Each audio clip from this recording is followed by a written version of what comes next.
आपको चक दे India film याद होगी। उस फिल्म में एक सीन है जहां पर टीम इंडिया के साथ रहने वाले जो उनके आप कह सकते हैं मैनेजर कह लीजिए कुछ भी, वो कहते हैं कि ये टीम नहीं है, ये राक्षसों की सेना है। और वैसा क्यों कहते हैं? क्योंकि टीम जाकर के वर्ल्ड कप में जिस तरीके का शानदार प्रदर्शन करती है उसको देख के लगता है कि सामने कोई भी टीम आ जाए वो उसे खा जाएंगे। ऐसा ही कुछ इस टीम इंडिया को देख करके नजर आता है जो कि T20 वर्ल्ड कप खेलने जा रही है। आज न्यूजीलैंड और भारत के बीच 5 T20 मैच खेला जा रहा है और इस मैच में भारत ने पहले बल्लेबाजी टॉस जीता और उसके बाद भी पहले बल्लेबाजी करने का फैसला लिया, ये जानते हुए कि ड्यू का फैक्टर होगा, ये जानते हुए कि बाद में बल्लेबाजी करना ज़्यादा आसान होगा। भारत ने खुद को चैलेंज किया और इस चैलेंज को पूरा किया उसके बैट्समैन ने, और इस तरह से पूरा किया है चैलेंज कि सुकांत, अब लगता है आपको कि T20 वर्ल्ड कप से पहले हर एक टीम बहुत खबरदार रहेगी होस्ट से। उन्होंने साबित किया है इस सीरीज में कि अगर हमको फेवरेट कहा जा रहा है, हम मौजूदा चैंपियन हैं, तो हम इस वजह से हैं। बिल्कुल, क्योंकि जिस तरह से आप starting to and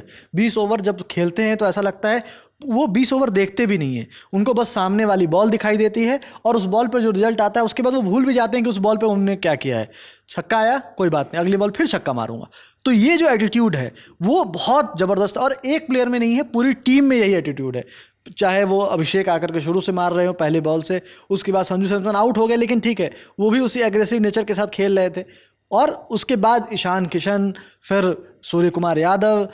Hardik Pandya, Shivam Dubey, Rinku Singh, सब का अप्रोच बिल्कुल क्लियर था। चाहे जो हो जाए हर बॉल पे हिट करना है। अगर हमारे पाले में बॉल है तो बॉल बाहर जाएगी, अगर हमारे पाले में बॉल नहीं है तो हम उसको कोशिश करेंगे कि ऐसे गैप में धकेले जहाँ पे हमें 4 रन मिल सके। तो वो जो एटीट्यूड है कि हर बॉल पे अटैक करना है वो नज़र आता है, और इसी का नतीजा है ये स्कोर जो 20 ओवर में 271 रन, मतलब कुछ भी बोलने लायक नहीं है। 3rd हाईएस्ट स्कोर हो गया है इंडिया का। और इंडिया ने जो फिर उसके बाद जो एक तरीके से मैसेज क्लियर है कि ठीक है आपको ड्यू है, जो भी है, हम बॉलर्स को इतना रन बना के दे देंगे कि आप अगर बहुत अच्छा आपके लिए नहीं रहता है स्टार्ट भी, तो आपके पास मौका रहेगा कि आप वापस से कहीं से भी वापसी कर लो। हमने इस मैच में एक और चीज़ देखी सुकांत, कि आमतौर पर क्या होता है जब भी कोई एक बैट्समैन बहुत ज़्यादा फॉर्म में होता है, बहुत ज़्यादा हिट कर रहा होता है, तो सामने वाला जो नॉन स्ट्राइक एंड पे खड़ा होता है वो आमतौर पर कोशिश करता है कि सिंगल लेकर उसको स्ट्राइक दे दे, क्योंकि लगता है कि ये फॉर्म में दिख रहा है, लय में दिख रहा है, तो हिट कर लेगा। लेकिन टीम इंडिया की सबसे कमाल की बात यह है कि अगर सामने कोई भी टीम हो, कोई भी गेंदबाज हो, दोनों तरफ से हिटिंग होती है। आज हमने देखा कि जब ईशान किशन बल्लेबाजी कर रहे थे तो उनके साथ पहले हमने हार्दिक पांड्या को देखा, जिन्होंने दोनों तरफ से, दोनों एंड से जो था वो कोशिश की जा रही थी कि हिटिंग चलती रहे, और ऐसा लगा ही नहीं। उससे पहले सूर्य कुमार यादव के साथ भी जब ईशान किशन बल्लेबाजी कर रहे थे तो सूर्य कुमार यादव के पास बॉल आ रही है वो हिट कर रहा है, ईशान के सामने बॉल आ रही है वो हिट कर रहा है, तो गेंदबाज समझ ही नहीं पा रहा है कि उसको ब्रीदिंग स्पेस कहाँ से मिलेगा। और ब्रीदिंग स्पेस इसलिए भी नहीं मिल पाता क्योंकि आप देखो कि अगर एक बॉल पे जैसे हिट कर दिया तो ये नहीं कि अगले बॉल पे जाकर के अब ठीक है सिंगल ले लो, जो अप्रोच होता था। जैसे हमने आज देखा कि ईश सोडी का जो ओवर था, ऐसा नहीं है कि स्टार्टिंग में 3 बाउंड्री और 1 छक्का आ गया तो लास्ट बॉल पे हिट करने नहीं जाएंगे, वो लास्ट बॉल पर भी हिट करने जाएंगे। और ऐसा मतलब मान के चलते हैं कि हर बॉल जो उनके पाले में होगी उसको वो बाहर भेजेंगे, जो पाले में नहीं है उसमें भी कोशिश करेंगे कि कितना दूर में पहुंचा सकता हूं। और ये अप्रोच नजर आता है। बॉलर के पास एक ऑप्शन है कि किसी तरह से वो मनाएं कि बॉल जो है वो फील्डर के पास चली जाए, क्योंकि नहीं तो जहां भी गैप है, जहां भी कोशिश, क्योंकि हर बॉल पे अटैक की कोशिश है। इवन वो बहुत सारी कोशिश जारी थी बॉलर्स की ओर से, कभी स्लोअर वन आ रही थी, कभी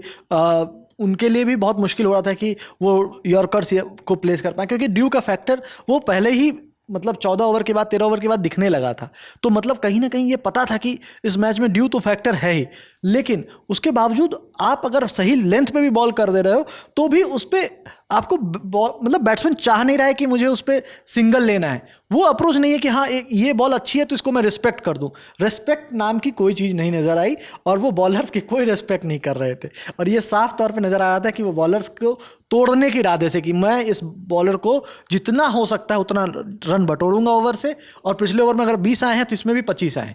तो वो उस अप्रोच के साथ बैटिंग कर रहे हैं। अप्रोच ये भी हमको दिखाई दिया कि अगर आप बैट्समैन, अगर हम पूरा टीम इंडिया का बैटिंग स्लॉट अगर देखें, अभिषेक शर्मा जिस तरीके से हिटिंग करते हैं उसी तरीके से हिटिंग करते हुए आपको ईशान किशन दिखाई देंगे जो नंबर 3 पे उतरे, उसी तरीके से हिटिंग करते हुए आपको कप्तान और हार्दिक पांड्या दिखाई देंगे जो कि मिडिल ऑर्डर में है, उसी तरीके से हिटिंग करते हुए आपको रिंकू सिंह दिखाई देंगे, शिवम दुबे को मौका मिलता है तो वो दिखाई देंगे। यानी कि टीम इंडिया में अगर आप बैट्समैन की बात करें तो 8वें 9वें नंबर तक आने वाला बल्लेबाज भी ये काबिलियत रखता है कि वो आखिर आखिर के ओवर्स में छक्के चौके लगा करके पूरा मैच पलट दे। तो ये भी एक बहुत बड़ा मुझे लगता है स्ट्रेंथ नजर आ रहा है। बाकी टीमों के लिए बहुत प्रॉब्लम ये है कि आपको सिर्फ एक बल्लेबाज, दो बल्लेबाज या तीन बल्लेबाज को आउट करके आप राहत की सांस नहीं ले सकते हैं, क्योंकि इस टीम में 1 से 11 नंबर तक हर कोई हिटिंग कर रहा है। और वो अप्रोच नज़र भी आता है, जैसे कि ये नहीं कि विकेट गिर रहे हैं तो हम ये नहीं कि अब एक ओवर देख लेंगे या फिर। सूर्य कुमार यादव, हम बात भी कर रहे थे कि जब वो आउट हुए तो क्या बोल के गए, और वो मैसेज क्लियर था, हार्दिक पांड्या को बोल के गए कि बस जाते के साथ वो कंटिन्यू करना है, और वो कंटिन्यू किया हार्दिक पांड्या ने। ठीक है, वो हाफ सेंचुरी मिस कर गए, लेकिन 16-17 बॉल में 42 रन, फिर उसके बाद सूर्य कुमार यादव की 30 बॉल में 63 रन, चाहे ईशान किशन की 43 बॉल में 103 रन, मतलब हर बैट्समैन के अप्रोच में वो नज़र आता है। और इवन शिवम दुबे के पास लास्ट बॉल पे मौका मिला कि ये लास्ट बॉल मुझे खेलनी है, उस पर भी छक्का लगा दिया। तो मतलब ये कहीं से भी वो नहीं था कि हाँ मुझे मौका नहीं मिला या मुझे सेट होना है, आकर के सेट वेट सब होकर के आते, पवेलियन से सेट होकर के आते के साथ बस जो एक जैसा लग रहा है जैसे कि कोई भी बैट्समैन आ जाए, अप्रोच वही रहने वाला है, आप बॉल कहीं भी डाल लो, छक्का या चौका।